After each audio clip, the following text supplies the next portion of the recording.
Welcome to Trick Your CNC Out, where we talk about the various ways you can improve upon the stock configuration of your PwnCNC Elite. Today, don't compromise on your dust boot.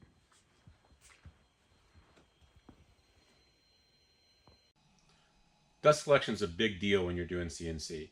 It's one of the first accessories that you're likely to buy. It certainly was for me. I went down a path like a lot of people do and bought multiple dust boots and found little things I didn't like about each one, and ended up finally with one I was happy with. I'm going to share with you kind of my journey through that and hopefully save you some time and money in the process. Now, to be fair, this is the first time in the Trick Your CNC Out series that I'm going to be talking about one of the products I've designed myself. And I typically don't design products that are already on the market doing a good job. I typically focus on places where I feel like the products that are out there don't do a good enough job and there needs to be something better. So that's really where I focus. And hopefully you'll agree with me that this is one of those. And I also want to call out the name of this episode is Don't Compromise on Your Dust Boot, and that's really applicable here for a number of reasons. One, I think that the Big Suck solves a lot of problems that other dust boots don't, and second, because even the dust boot is the Big Suck, as good as it is, isn't going to be great for all purposes. Specifically, if you have an ATC, you're going to have to make compromises if you want to use most of the dust boots out on the market today, maybe all of them, on the Elite series with the Z20 slider. They're just issues, and I'll get into that in a future episode. And those issues are causing me to actually move away from the Big Suck when my ATC comes in within the next few days. I'll have to design another dust boot to solve all the problems that are introduced there, so that I don't have to make compromises with losing Z clearance or minimizing the number of tools that I can place on my tool racks. I want to have all the benefits I can possibly get, and I'm going to design a dust boot that does that. I'm already actually well underway and hope to have a prototype later this week. More on that later. So back to dust boots and my journey through that. I started off with the Suck It dust boot. It's what PwnCNC sells. It's right on their website. Super easy to just add that to the purchase when you're buying the machine. And it's a 2.5-inch hose, which was good for me for a little bit, but I quickly upgraded to a 4-inch dust collection system. I had a Shop Fox. It's not a huge or very expensive thing, and was using that for a little bit. Have since upgraded from that to the Clearview, and that's awesome. I really love that, but the Suck It didn't last long because it just didn't have the capacity with the 2.5-inch hose to maximize my dust collection in the shop here. So then I went to the forums and said, okay, I made a mistake buying the first dust boot. What's the best dust boot out there? And you'll see a ton of threads and conversation around that topic. The Nighthawk comes up all the time. The Nighthawk, if I didn't articulate that clearly. And so that's what I bought. I look like a good boot, and it has a number of cool things about it. One that I really like is its magnetic assembly. And somewhere around here I have another, here it is, another brush. So I can swap brush lengths with just popping one off and putting one on. That's pretty cool. When I want to do a tool change, I can just take the body off and completely access the bit as this thing mounts to the spindle. Now everything's underneath here. So that's awesome. I have full access there. I just pop it back on when I'm done with the tool change. And that was really convenient. I like that a lot. What I didn't like about it, a few things. One of the problems with the Z20, I don't know, one of the challenges, I guess, with the Z20 slider is that there's not very much room between the spindle and the slider. And you can see how they handle that here, because this has to move up and down around the spindle. It's a really thin spot right here, thinner than the rest of the boot. And it's kind of carved out to accommodate that. In the same way with these tracks, they're thinner on one side than they are on the other. Excuse me. And the thing is, though, you can put them on backwards, in which case when they go up, the slider is going to get caught on the track and something bad is going to happen. So just the fact that it fits on both ways allows it to get into this bad situation. So that's a bummer. Second thing I didn't like about it is on the Elite Foreman, at least, and I don't know if it's the same way on other models, but they have a thumb screw option where you can remove this thing and tighten it with a thumb screw, which is awesome if you can do it. I love toolless changes like that. But with the Elite Foreman, that thumb screw will bang into the feet on the B-rail, and that's a problem. So in order to prevent that from even being a possibility, away with the thumb screw, and here we are with just a regular Allen head screw. And that's a bummer because you got to get the Allen key out all the time to change this on and off, which I ended up having to do quite a bit, which was another one of my problems. Every time I wanted to put the laser on, because this mounted in front of the spindle, it blocks this accessory mount. So I had to keep pulling this off, putting this on, pulling this off, putting this on, and getting tools out to make those changes all the time was a pain in the neck. So I wanted to get a toolless environment or just not have to deal with this obstruction in the first place. And finally, every time at home with this boot sticking out of the front, it would bang into the G3, which was super annoying. And I kind of tried to get in the habit, and somewhat successfully did, of just keeping the G3 pushed out of the way. But I'm typically in front of the machine here when I'm using this thing, and I want the screen to be facing me and kind of over this direction. So I always had to push it out of the way. And sometimes I would forget, in which case I either have a panic moment where I'm trying to push the thing out of the way so it doesn't crash, or I would it would actually crash into it and, you know, bang into things. Now, another thing that's a little bit particular about this boot, it's pretty big in the front, causes that problem partially, but also it has to be aligned pretty much exactly straightforward, you know, very little tolerance to go left or right at all, or it will start banging into the feet and other issues. So that I found to be a problem also. It just needed to be straightforward, and I couldn't have it off at all. And maybe that was also because of these thicker portions in the back and the challenge of the small clearance between the spindle and the Z-slider on the Elite. Anyway, enough problems with this that I decided I wanted something different that didn't have the same challenges. Now, performance-wise, I wasn't really unhappy with this.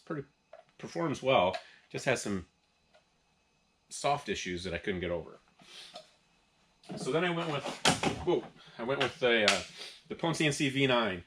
And the V9 solves a number of those challenges. It's a rear mount boot, so it mounts back like this, which completely frees this area up. So now I'm not challenged to mount the laser, to take it on and off, or leave it on all the time if I want to.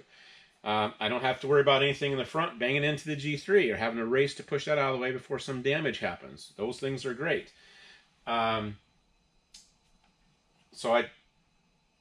I wasn't unhappy really with the performance of the V9. It worked fine with me, but I also have a really powerful dust collector. Most people, or certainly not everyone, has the same luxury that I do there. But this solved a lot of the problems. Easy to access for tool changes by popping that off. I thought that was a pretty awesome thing, and was happy with it for a long time. And then I ordered a tool changer, and the tool changer is going to come with some additional air lines and some cabling that needs to run through the drag chains. So I upgraded in anticipation to a much larger drag chain, and I'll talk about that a little bit more later. But with the bigger drag chain comes a bigger trough to hold the drag chain, and it sticks further back. So when that happens, the hose coming up from the rear mount here would rub on the back of the trough pretty harshly. So I ended up making this guy, this offset adapter, to just adapt and get around that trough. And that has plenty of clearance. It does a fine job. And then I thought, well, I bet this is causing a performance issue. I was wrong. There's actually improving the performance. I did a benchmark test on that. I'll try to link to that video here as well if you want to look into these in more detail, into the performance in more detail. But this idea of performance made me think I could do a better job. So I designed the Big Suck, and this is the Plus, which is extra long for the super large drag chain brackets. There's a more reasonable size that is probably great for everyone, or almost everyone, that's a little bit shorter. But this sweep here is a much more natural curve than what it is, what the V9 is with the offset adapter. And that's the reason why, I think, the reason why the V9 didn't perform quite as well without the offset adapter as it does with, because it helps to reduce friction around that corner. This takes it to an extreme and tries to do the best job you can possibly do. Along those lines with performance, with the V9, when you're milling, the boot can be well below the bit. Say at this height, maybe. And you can see here there's a gap between the top of the boot and the spindle. And in that area, air is getting sucked down from the top of the boot instead of up where the dust is. So that's the purpose of this raised collar, is to try to seal up around the spindle so that air doesn't as much get sucked in from the top, but is forced from the bottom. And that has a huge impact on performance. And you can actually hear the boot flutter just when you put, I think it's when you put this back on, after a tool change, you'll hear it kind of rumble. And maybe we'll hear that later in the performance test I'll actually show. So this was one thing that I really liked. And easy to access for tool changes. I tried to make it a tiny bit more narrow because the legs have, if they're a little bit not straight up and down, a little bit not plumb, they could bang into the screws that were in the feet over here. And so if it's not that big of a deal, but it can catch there if they're off a little bit. I ultimately just remove those, and I think that's the right thing, and just put set screws in there. It's way more clearance and just totally not a problem at all. So that's probably the right way to go. The other thing I did with this is I wanted to be able to change brush lengths without having to have an entirely new boot. So what this has is a magnetically removable track for the brush. So you just pull it out. Got a bunch of magnets in there.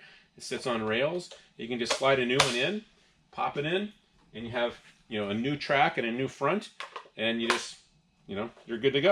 Just like that. You can swap brush lengths. So very handy there as well. A feature that the V9 didn't have, but the Nighthawk did, that I kind of adapted to the Big Suck.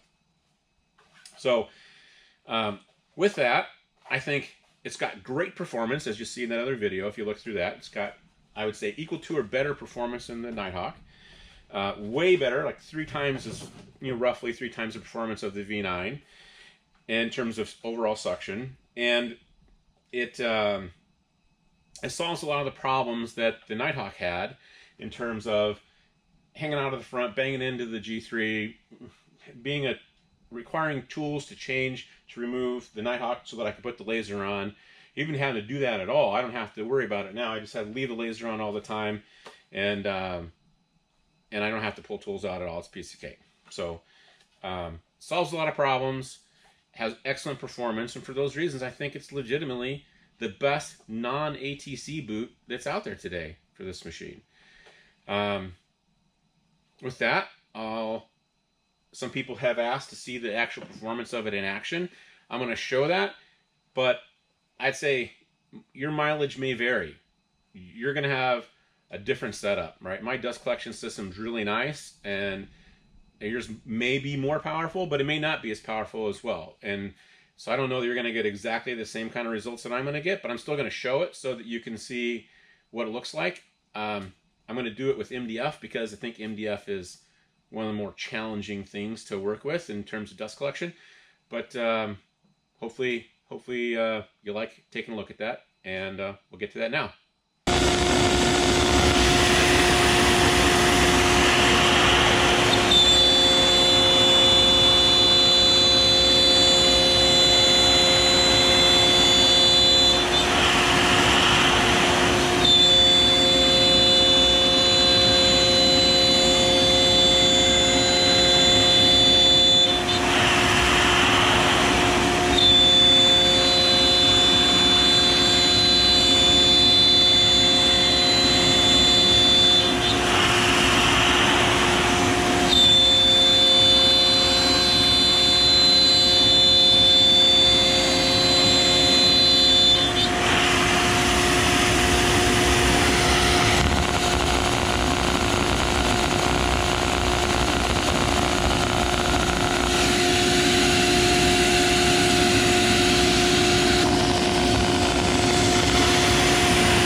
Okay, so let's take a look at this after the fact here. There is no dust, none in there. If you can't tell, because depth is hard to get a hold of here, like that's, I'm hitting MDF, solid MDF there is no dust. And if I go to the 1/4 inch where it's a little more narrow, yeah, ain't no dust in there, nothing.